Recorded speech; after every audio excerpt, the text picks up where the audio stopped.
Thanks very much, Conference. It's fantastic to be back here in Liverpool, a city of great passion and energy.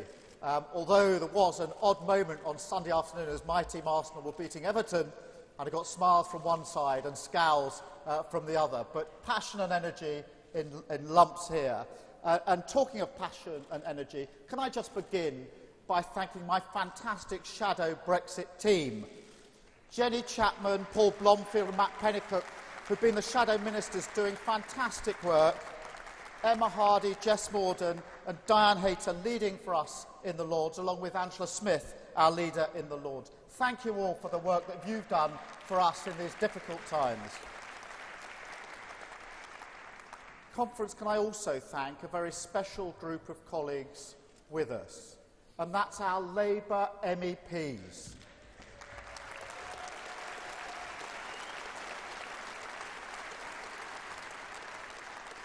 These last 2 years have been especially difficult for you, but you've led our party in Europe and acted for our country in Europe, and we owe you a debt of gratitude. Thank you to all of our MPs, present and past.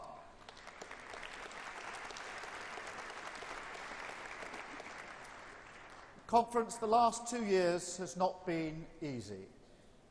Like many of you, I was devastated by the result of the referendum. Like many of you, I had campaigned and voted to remain.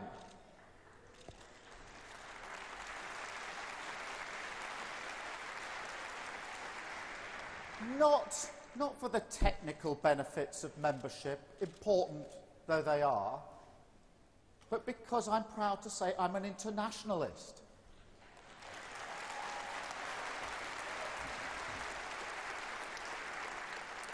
I believe that nations achieve more together than they do alone. I believe that the challenges facing our nation, whether that's conflict, terrorism, climate change, those challenges are best met together with our EU partners.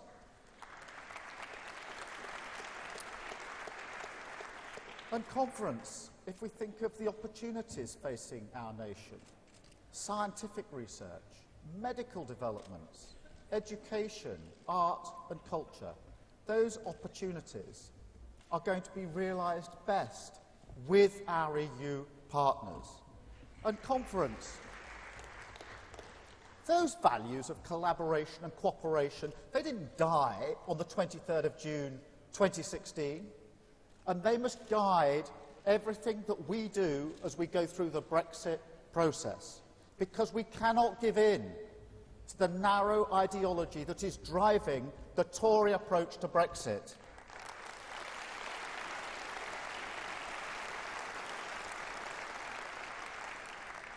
And Conference, that's why we did not duck the challenge of Brexit. It would have been easy to wish away the result, but we didn't.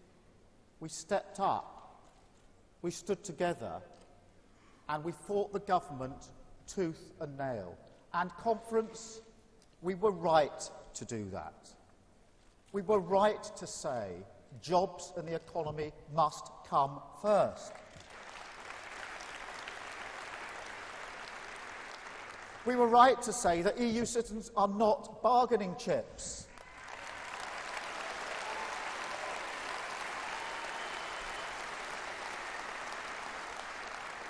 We were right to say there's going to need to be a transition period so we don't go off a cliff. And we were right to say we need a customs union with the EU to protect our manufacturing base and to keep the solemn commitment to no hard border in Northern Ireland.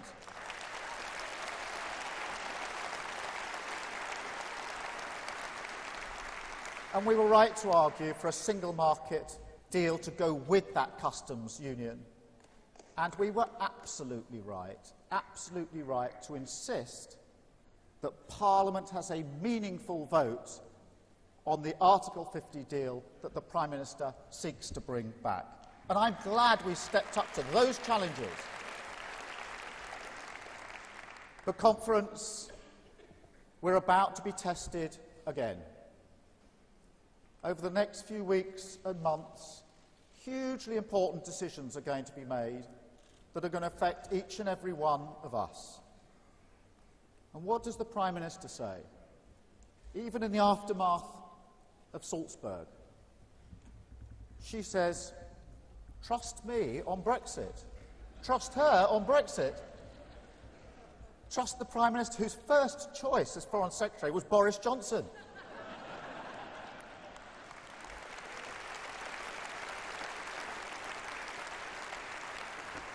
Her second choice was the man who's been running down the NHS for the past few years. And conference, this Prime Minister is responsible for the hostile environment. This Prime Minister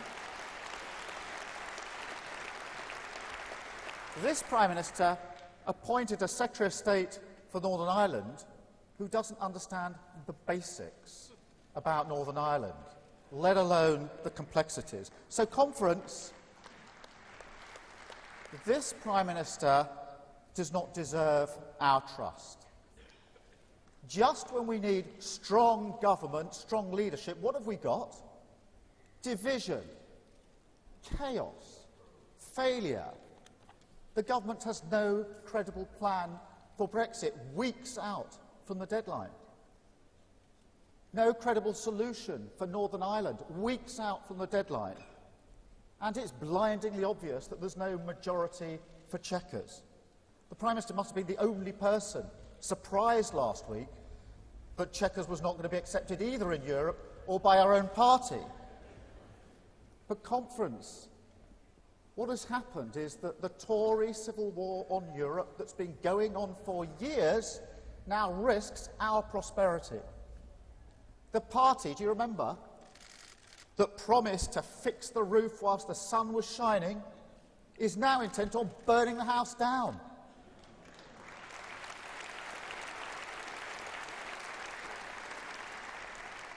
So, conference, I've got a message for the Prime Minister. If your party wants to tear itself apart, that's fine. But you're not taking our country with you.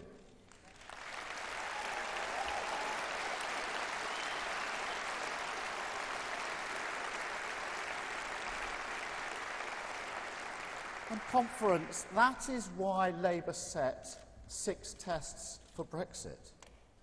Not just technical tests, but tests that set out the sort of country, the sort of society that we want, where the well-being of all our communities matter.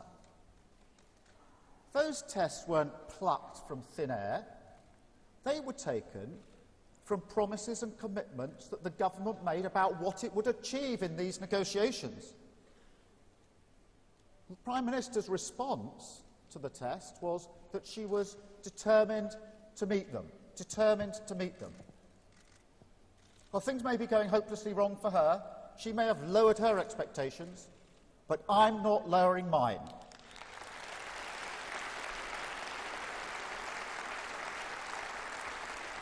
And conference, I know you want to know, our members want to know where we stand on our tests going into this important vote in the autumn.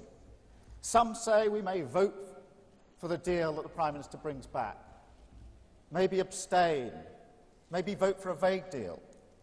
So let me be absolutely clear.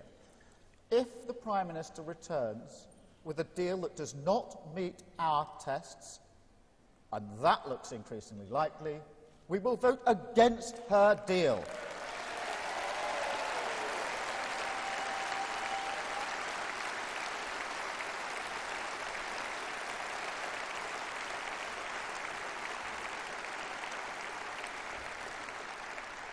And conference, if the Prime Minister thinks that she can come back with a vague deal, asking us to leap blindfold into the unknown, we will vote that down.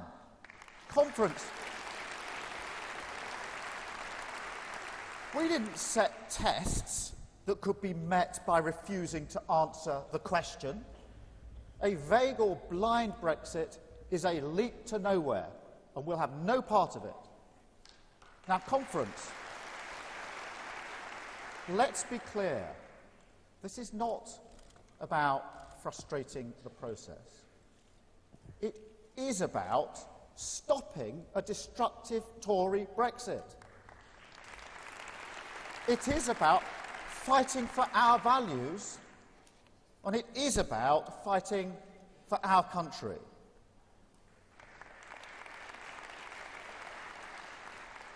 And Conference, when it comes to that vote in Parliament,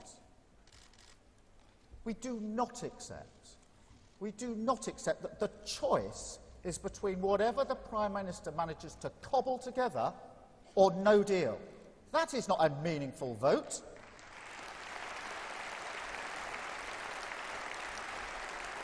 Between really bad and even worse, no deal will be a catastrophe. And no government has the right to plunge our country into chaos because of their own failures.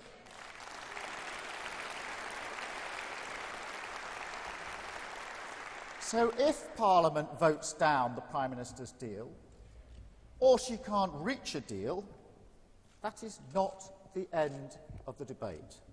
And Labour must step up again and shape what happens next. Our preference is clear. We want a general election to sweep away this failed government.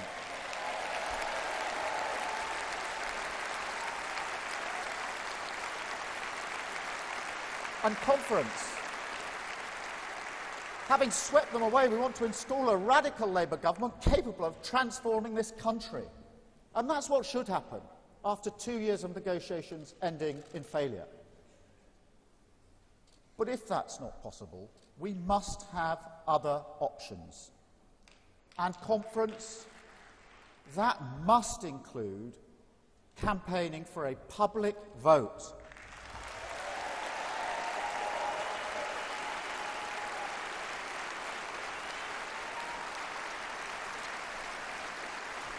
Conference, it's right that Parliament has the first say. It's right that Parliament has the first say. But if we need to break the impasse, our options must include campaigning for a public vote, and nobody is ruling out Remain as an option.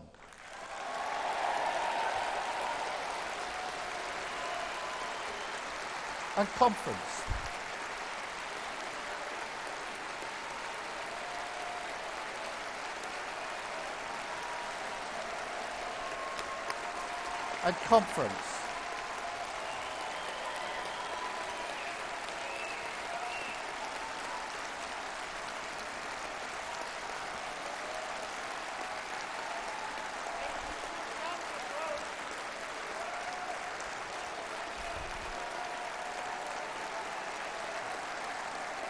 Thank you, Conference. And can I... That's why I'm very pleased that we as a party can put our full weight behind this morning's motion, which will be moved by the GMB. And can I just thank all of the delegates, the hundreds of delegates, who sweated it out with us on Sunday night for nearly 6 hours to get a motion that we could put forward. And Conference, you know and our members know that there are differences of opinion on Brexit, but what happened in that session is we reached a consensus. We're able to put a united position before Conference today.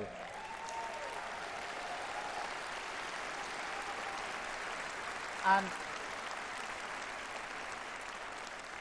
Conference, just to fast forward a week to contrast the position when we vote on our motion, our consensus motion, in a united Labour Party way. Fast forward to the chaos you're likely to see at the Tory Party conference, where they weren't able to agree anything at all. Now, Conference, you will appreciate that all of us in the room on Sunday evening missed the last episode of The Bodyguard. There are nearly 300 people walking around not wanting to know what happened. So if you watched it, please don't tell us what happened. We haven't caught up yet.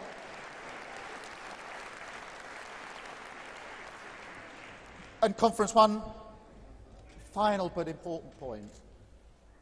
whatever the deal the Prime Minister does or doesn't bring back, that's only part of the debate. The referendum was not just about technical membership of the EU. It was much wider and much deeper than that. It became a vote on the state of the nation. It became a vote on economics and politics and how they work, or in many cases, don't work. And millions of people sent us a very clear message that we must transform our economy, rebuild our public services, tackle inequality wherever it is, and give power back to our communities. There can be no satisfactory response to the referendum unless we have the right relationship with the EU, but also the right deal for Britain.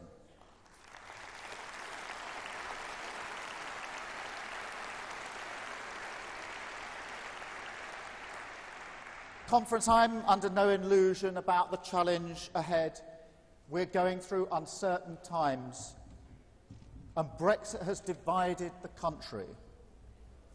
But we must remain united in the fight for our values, values that hold our party together, and values which I think could bring the country back together.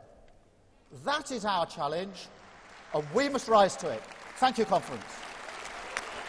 Thank you. Thank you.